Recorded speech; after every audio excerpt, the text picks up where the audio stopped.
SDS pertama kali dikembangkan oleh Dr. John Holland pada tahun 1971 dan telah direvisi sebanyak 3 kali.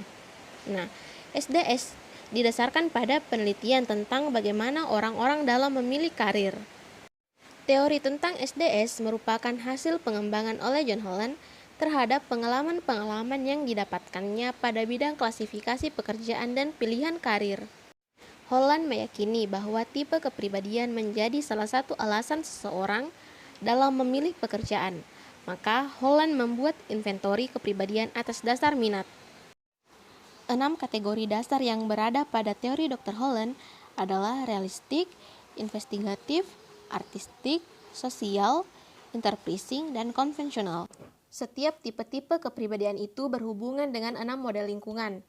Holland meyakini bahwa perilaku seseorang pada lingkungan tertentu ditentukan oleh interaksi antara kepribadian dan jenis lingkungannya. Selanjutnya, tata cara pengadministrasian atau penggunaan tes SDS. Pengadministrasian tes SDS terbagi menjadi 2 tahap, yaitu tahap persiapan dan tahap pelaksanaan. Yang pertama pada tahap persiapan, terdiri dari 2 langkah. Yang pertama mempersiapkan lembar soal dan jawaban, dan yang kedua mempersiapkan ruangan yang tenang, dengan tempat duduk yang sesuai dengan jumlah testi. Yang kedua, tahap pelaksanaan. Adapun langkah-langkah pada tahap pelaksanaan yang pertama yaitu mengatur tempat duduk testi. Yang kedua, menjelaskan tujuan dan manfaat diadakannya tes. Yang ketiga, membagi lembar jawaban, kemudian testi disuruh untuk mengisi identitasnya masing-masing. Yang keempat, membagi lembar soal dengan mengatakan tidak boleh membuka tes ini sebelum diperintahkan. Yang kelima, menjelaskan cara pengerjaan tes. Yang keenam, mengawasi testi yang sedang mengerjakan tes. Langkah ketujuh yaitu mengingatkan batas waktu yang tersisa, misalnya tinggal 5 menit. Dan bagi testi yang sudah selesai, periksa kembali jawabannya sebelum diserahkan kepada tester. Langkah ke-8 yaitu tester memerintahkan testi untuk berhenti setelah sampai pada batas waktu yang ditentukan, misalnya 30-40 menit. Yang ke-9, mengumpulkan lembar soal dan jawaban. Selanjutnya, tester mengucapkan terima kasih kepada testi atas kesungguhannya dalam mengerjakan tes yang diberikan. Dan yang terakhir, mempersilahkan testi meninggalkan ruangan testing. Adapun contoh pemberian instruksi dalam pengerjaan tes SDS yaitu sebagai berikut. Di bawah ini ada 12 pernyataan. Tugas Anda adalah membaca kalimat-kalimat tersebut. Apakah kalimat itu sesuai dengan diri Anda atau tidak? Jika sesuai dengan diri Anda, beri tanda checklist di kolom ya.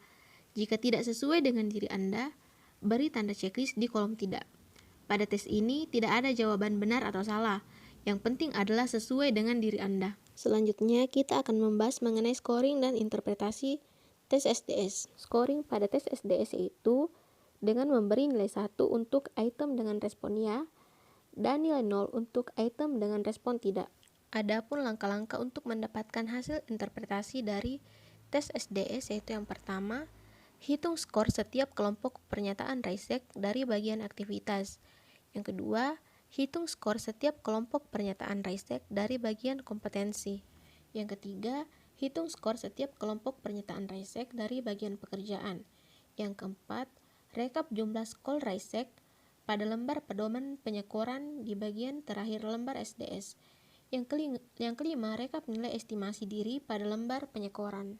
Selanjutnya, jumlahkan skor Rayseck secara keseluruhan mencakup skor aktivitas, kompetensi, pekerjaan, dan estimasi diri. Dan yang terakhir yaitu setelah diperoleh masing-masing skor untuk setiap tipe, masukkan 3 kode tipe dengan jumlah paling tinggi secara berurutan dari yang tertinggi ke dalam kotak yang telah disediakan.